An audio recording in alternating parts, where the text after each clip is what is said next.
찬송가 435장입니다. 찬송가 435장.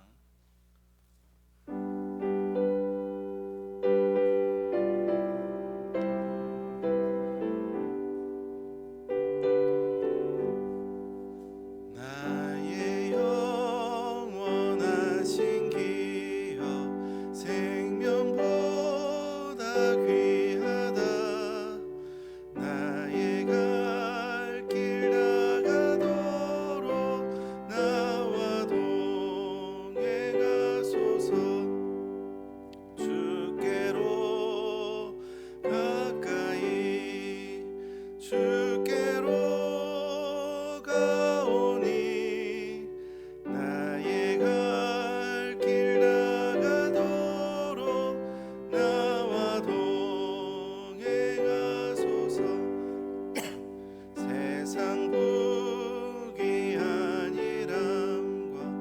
모든 명예 버리고 험한 길을 가는 동안 나와 동행하소서.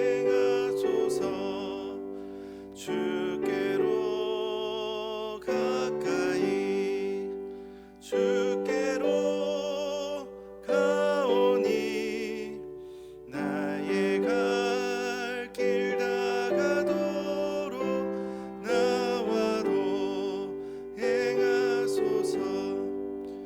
어두운 골짝 지나가며 험한 바다 건너서 천국 문에 이르도록 나와 동행하소서. 주께로 가까이 주께로 가오니 나의 갈 길 다가도록 나와 동행하소서.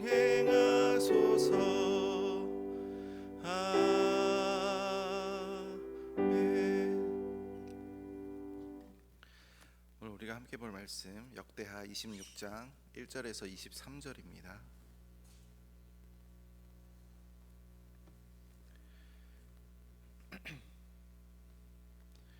역대하 26장 1절에서 23절 말씀 봉독하겠습니다. 유다 온 백성이 나이가 16세 된 우시야를 세워 그의 아버지 아마샤를 대신하여 왕으로 삼으니 아마샤 왕이 그의 열조들의 묘실에 누운 후에 우시야가 엘롯을 건축하여 유다에 돌렸더라. 우시야가 왕위에 오를 때에 나이가 16세라 예루살렘에서 52년간 다스리니라. 그의 어머니의 이름은 여골리아요 예루살렘 사람이더라. 우시야가 그의 아버지 아마샤의 모든 행위대로 여호와 보시기에 정직하게 행하며 하나님의 묵시를 밝히 하는 스가랴가 사는 날에 하나님을 찾았고 그가 여호와를 찾을 동안에는 하나님이 형통하게 하셨더라. 우시야가 나가서 블레셋 사람들과 싸우고 가드 성벽과 야분의 성벽과 야스돗 성벽을 헐고 아스돗 땅과 블레셋 사람들 가운데 성읍들을 건축하며 하나님이 그를 도우사 블레셋 사람들과 구르바알에 거주하는 아라비아 사람들과 마온 사람들을 치게 하신지라. 암몬 사람들이 우시야에게 조공을 바치매 우시야가 매우 강성하여 이름이 애굽 변방까지 퍼졌더라. 우시야가 예루살렘에서 성 모퉁이 문과 골짜기 문과 성굽 위에 망대를 세워 견고하게 하고 또 광야에 망대를 세우고 물 웅덩이를 많이 파고 고원과 평지에 가축을 많이 길렀으며 또 여러 산과 좋은 밭에 농부와 포도원을 다스리는 자들을 두었으니 농사를 좋아함이었더라.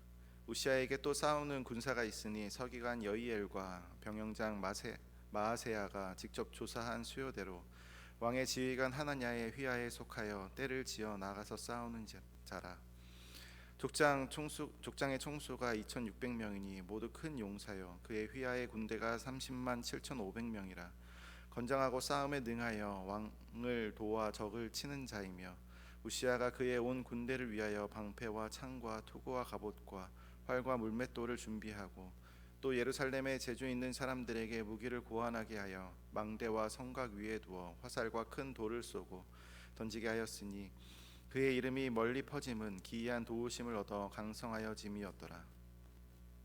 그가 강성하여 짐에 그의 마음이 교만하여 악을 행하여 그의 하나님 여호와께 범죄하되 곧 여호와의 성전에서 들어가서 향단에 분향하러 한지라.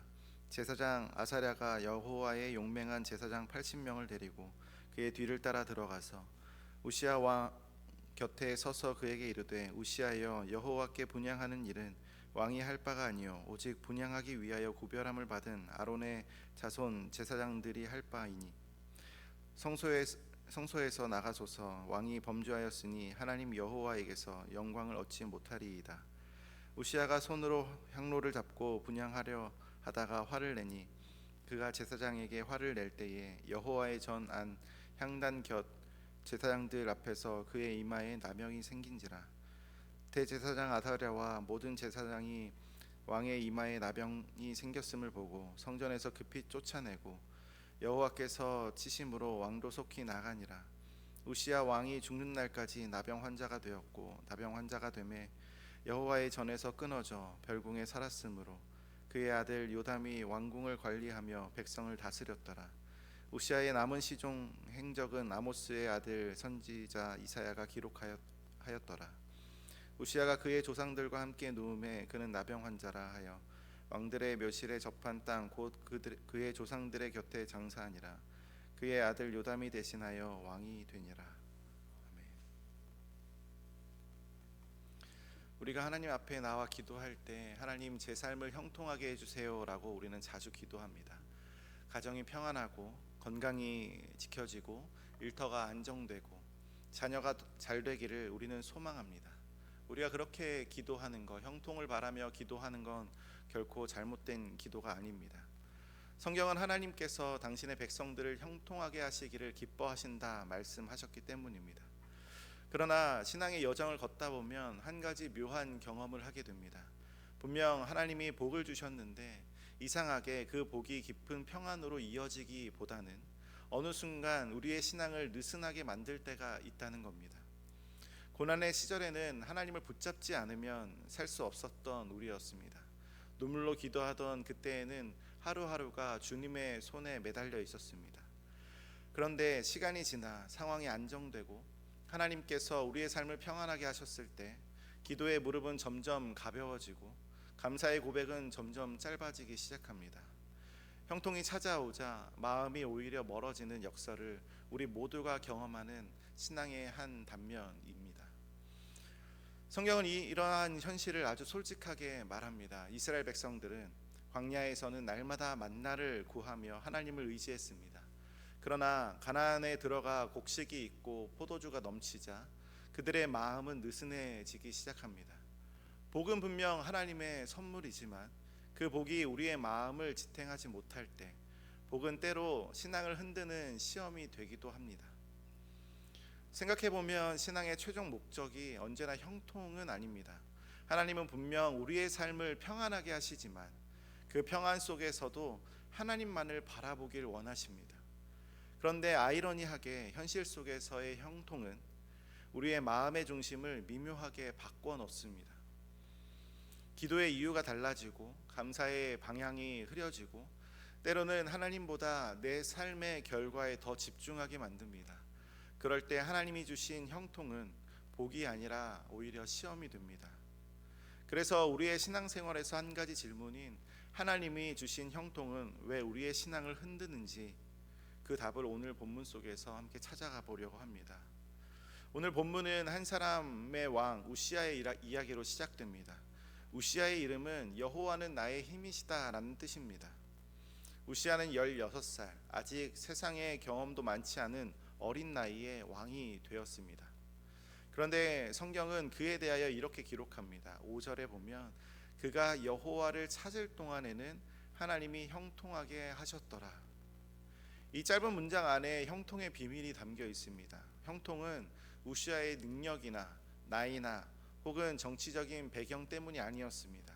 오직 한 가지 이유, 그가 하나님을 찾았기 때문이었습니다. 본문에 등장하는 찾았다라고 하는 말은 단순히 한 번 구했다라는 뜻이 아닙니다. 히브리어로 다라쉬인데 끈질기게 반복적으로 전심으로 추구하다라는 의미입니다. 우시아는 젊은 나이에 어린 나이에 왕이 되어서인지 자신의 부족함을 알고 하나님을 의지했던 사람이었습니다. 그는 그의 이름의 뜻대로 하나님의 뜻과 능력을 구했고 하나님의 말씀을 따르려고 애썼습니다. 그래서 하나님은 그가 하는 일마다 복을 주셨습니다. 그는 성벽을 재건하고 블레셋과 아라비아를 이기고 나라의 국경을 확장하기 시작했습니다. 농사와 가축업을 발전시키고 군대를 조직하고 성에 망대를 세우면서 나라를 견고히 세웠습니다. 한마디로 우시아의 시대는 부흥의 시대였습니다. 그의 이름이 애굽 변방에 퍼졌다라고 할 만큼 그는 명성과 능력 모두를 가지게 되었습니다. 그런데 우리가 주목해야 될 것은 이렇게 그의 성공적인 외적인 것이 아니라 그 성공의 출발점이 어디 있는지입니다. 그 모든 형통의 시작에는 인간의 계획이나 지혜가 아니라 하나님을 찾는 믿음에 있었습니다. 성경은 분명히 말합니다. 그가 여호와를 찾을 동안에는 하나님이 형통하게 하셨다. 하나님을 찾는 것과 형통은 분리된 두 사건이 아니라 하나님을 찾는 행위가 곧 형통의 통로라는 사실입니다. 이것은 단순히 역사적인 사실을 넘어 오늘을 사는 우리에게도 동일한 영적 원리로 다가옵니다. 우리가 하나님을 찾을 때 하나님은 우리의 삶의 길을 여십니다. 우리가 주님께 묻고 순종할 때 하나님은 그 길 위에 평안을 더하십니다. 형통의 비밀은 무엇을 얻느냐에 있는 것이 아니라 누구를 찾느냐에 달려 있습니다. 사랑하는 여러분, 혹시 지금 우리의 삶이 평안하신가요? 감사할 제목이 많고 모든 일이 순조롭게 흘러가고 있나요? 그렇다면 그 형통의 근원 되시는 하나님을 잊지 마시길 바랍니다. 형통은 하나님이 주신 선물이며 그분의 임재를 떠나서는 결코 유지될 수 없는 복입니다. 하나님을 찾는 동안에만 형통이 이어졌다라는 말씀은 복의 근원이 하나님께 있음을 잊지 말라는 하나님의 경고이기도 합니다. 우리가 형통을 구할 때마다 그 형통이 하나님께 더 가까이 나아가는 통로가 되기를 소망합니다. 우시아의 형통은 오랫동안 지속되었습니다. 그의 통치는 단순한 안정이 아니라 눈에 띄는 번영이었고 그는 전쟁에서 승리했고 블레셋과 아라비아를 굴복시켰습니다. 성벽은 다시 세워졌고 무너진 도시는 복구가 됩니다. 나라의 경제는 회복되었고 농업과 산업은 활기를 되찾았습니다. 성경은 10절에 그가 물을 저장할 웅덩이를 많이 파고 좋은 밭에 농부와 포도원을 다스리는 자들을 두었다라고 기록합니다. 그는 일에 성실했고 나라를 위해 최선을 다했습니다. 하나님께서 주신 그 은혜를 부지런히 활용한 지도자였습니다. 그의 노력은 결실을 맺습니다. 그의 이름은 애국의 국경까지 퍼졌고 주변 나라들이 그에게 조공을 바쳤습니다. 그야말로 유다의 황금기였죠. 그런데 바로 그때 성경은 아주 조심스럽게 한 문장을 덧붙입니다. 16절에 보면 그가 강성하여짐에 그의 마음이 교만하여 악을 행했다. 형통의 정점에서 균열이 시작되었습니다. 이 문장은 마치 갑작스러운 전환점처럼 느끼게 됩니다. 방금 전까지만 해도 하나님이 도우사 하나님이 형통하게 하셨다라고 하는 말로 가득 찼는데 이제는 그 주어가 바뀌기 시작합니다. 하나님이 하셨다가 아니라 우시아가 했다라고 하는 말이 등장합니다.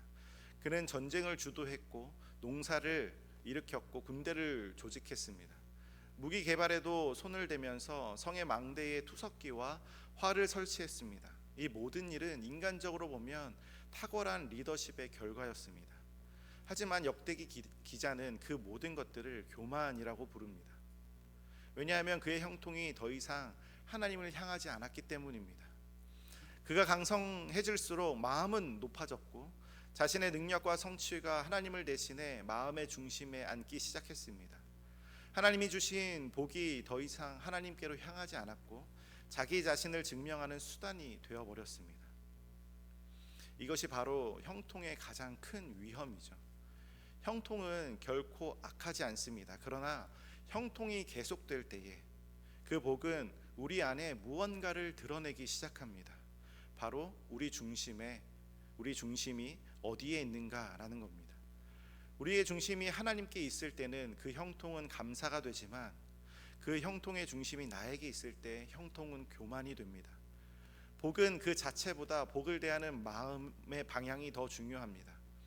우리는 흔히 고난이 우리의 믿음을 시험한다라고 생각하지만 오히려 성경은 형통이 더 큰 시험이라고 말합니다. 고난은 우리를 하나님께로 향하게 하지만 형통은 우리를 하나님 없어도 살 수 있다라고 착각하게 만듭니다. 그때 신앙은 조용히 그러나 확실하게 흔들리기 시작합니다. 기도가 줄고 감사가 약해지고 모든 일이 잘 될수록 하나님을 찾는 이유가 희미해집니다. 우시아는 그렇게 조금씩 그러나 확실하게 변했습니다. 그는 여전히 왕좌에 앉아 있었고 외형적으로는 번성했지만 그의 마음속의 중심은 하나님에게서 멀어지고 있었습니다. 그는 더 이상 하나님께 묻지 않았고 하나님이 세우신 질서를 자신이 대신하려고 했습니다. 그의 손에는 여전히 권력이 쥐어져 있지만 그의 마음에는 하나님을 향한 경외가 사라지고 있었습니다. 우시아의 마음이 하나님에게서부터 멀어지자 그의 행동도 서서히 변하기 시작합니다. 이제 그는 자신이 할 수 없는 일까지 스스로 하려고 합니다. 성경은 이렇게 기록합니다. 16절에 그가 강성하여짐에 그의 마음이 교만하여 악을 행하여 그의 하나님 여호와께 범죄하되 곧 여호와의 성전에 들어가서 향단에 분향하려 한지라. 우시아가 하는 행동은 단순한 실수가 아니라 그는 제사장만이 감당할 수 있는 거룩한 사역, 하나님 앞에 향을 피우는 일을 자신이 대신하려고 했습니다. 하나님께서 분명히 구별해 놓으신 그 경계를 넘어서는 행동이었습니다. 당시 성전에서 분향하는 일은 아론의 자손 제사장들만이 할 수 있는 일이었습니다. 출애굽기 30장에서 하나님은 이렇게 명령하셨습니다. 아론이 아침마다 그 위에 향기로운 향을 사르되 저녁에도 향을 사르며 너희 대대로 여호와 앞에 향을 피우라. 분향은 하나님과 백성 사이를 잇는 중보의 상징이었습니다. 그러므로 하나님은 이 일을 아론의 후손들 곧 제사장에게만 맡기셨습니다. 그런데 우시아는 그 경계를 무시합니다. 그는 자신이 왕이라는 이유로 하나님께 드리는 예배의 주체가 될 수 있다라고 생각했습니다. 이것이 바로 형통이 만들어낸 착각입니다. 형통은 그를 하나님을 의지하는 자리에서 하나님처럼 행하려고 하는 자리로 옮겨 놓았습니다. 그때 그런 행동을 할 때 제사장 아사랴와 용감한 제사장 80명이 왕을 막으러 들어왔습니다. 그들은 왕 앞에서도 담대하게 이야기합니다. 우시아여, 여호와께 분향하는 일은 왕이 하는 일이 아닙니다. 오직 구별된 제사장들이 감당할 일입니다. 지금 성소에서 나가소서. 왕이 지금 범죄하였습니다. 그들의 말은 분명했습니다. 하나님의 거룩한 질서를 지키기 위한 경고였습니다. 하지만 우시아는 듣지 않습니다. 19절에 우시아가 손으로 향로를 잡고 분향하려 하다가 화를 내니 그는 하나님께 드려져야 할 향로를 들고 사람에게 화를 내면서 성전 안에서 분노하기 시작했습니다. 그 순간 여호와께서 개입하셨는데 그가 향단 곁 제사장들 앞에 서 있을 때 그의 이마에 나병이 생겼습니다.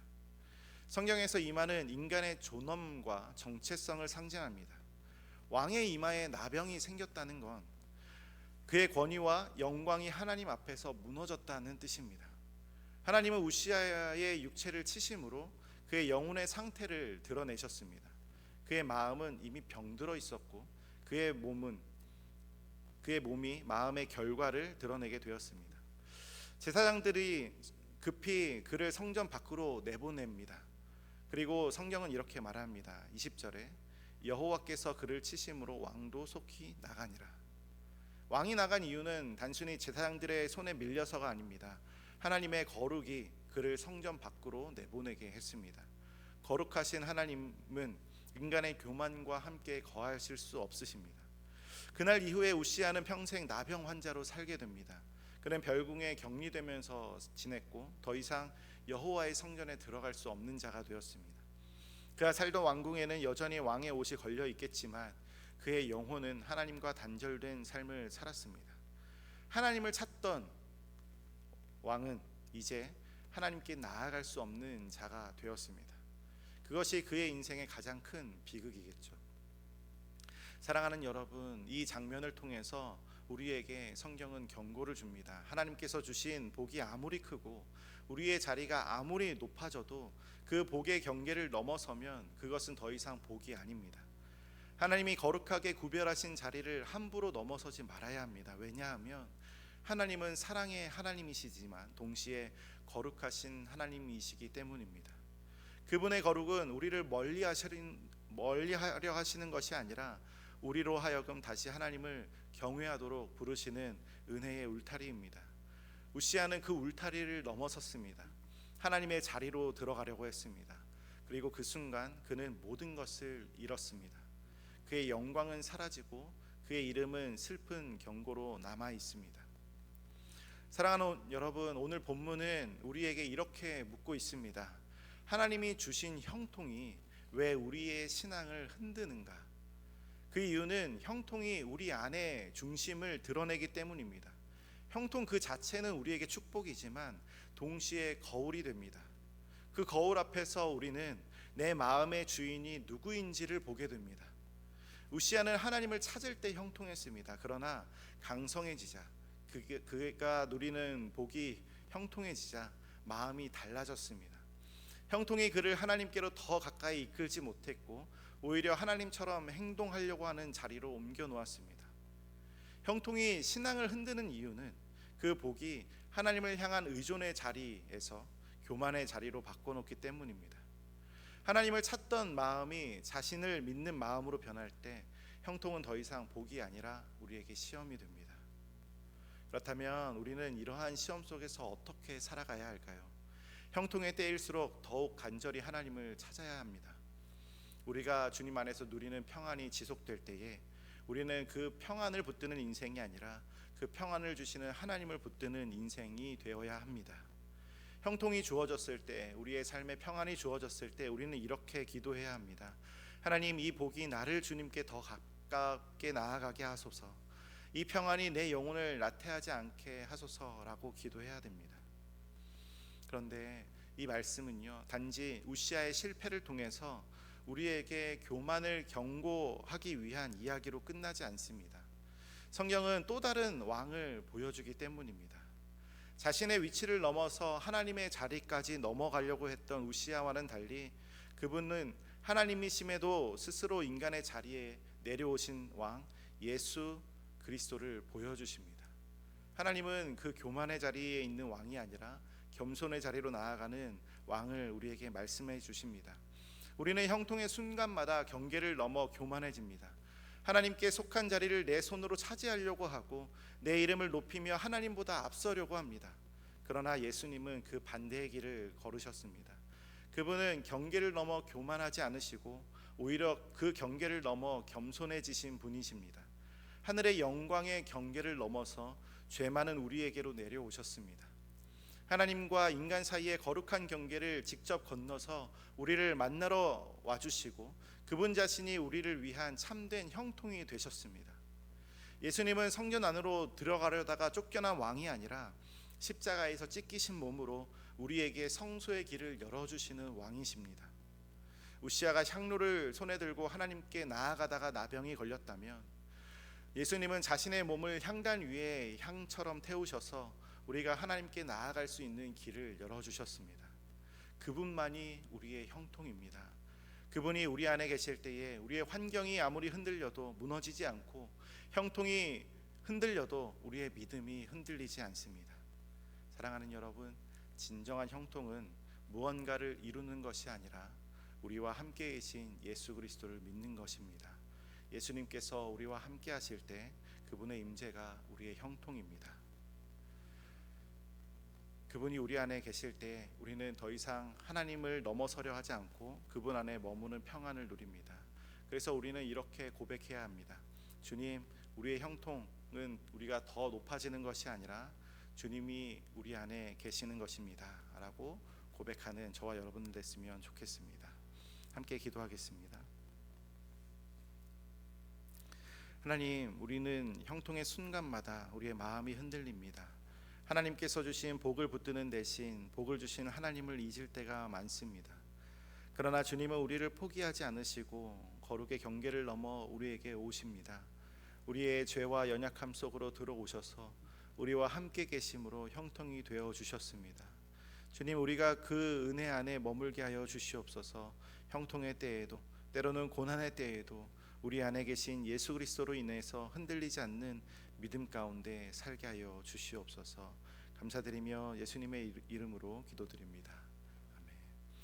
하늘에 계신 우리 아버지여, 이름이 거룩히 여김을 받으시오며 나라가 임하시오며 뜻이 하늘에서 이룬 것 같이 땅에서도 이루어지이다. 오늘날 우리에게 일용할 양식을 주옵시고 우리가 우리에게 죄 지은 자를 사하여 준 것 같이 우리의 죄를 사하여 주옵시고 우리를 시험에 들게 하지 마옵시고 다만 악에서 구하옵소서. 대개 나라와 권세와 영광이 아버지께 영원히 있사옵나이다. 아멘. 이 시간 함께 기도할 때에 형통의 순간에도 복이 아닌 복을 주신 하나님을 더 붙들어 교만을 멀리하고 거룩의 경계를 지키며 예수님의 임재 안에 늘 머무는 믿음을 달라고, 또 11월 9일 이은 축제를 통하여서 하나님을 향한 마음을 닮아가는 성도가 되게 해달라고, 이음센터를 통해 다음 세대를 세워가는 하나님의 일하심에 동참하게 해달라고, 이 시간 개인을 위해서, 가정을 위해서, 교회를 위해서, 나라를 위해서 함께 기도하면서 나아가겠습니다. 함께 기도합니다. 하나님 아버지, 오늘 우리에게 주신 주님의 복을 따라서 살아가는 인생 되게 하여 주시옵소서. 아버지 하나님, 우리의 삶 속에서, 우리의 삶의 환경 속에서 내가 갖춘 것으로, 내가 이루는 것으로 복을 아버지 꿈꾸지 않게 하여 주시고, 우리와 함께 하시는, 우리와 함께 동행하여 주시는 예수 그리스도로 인하여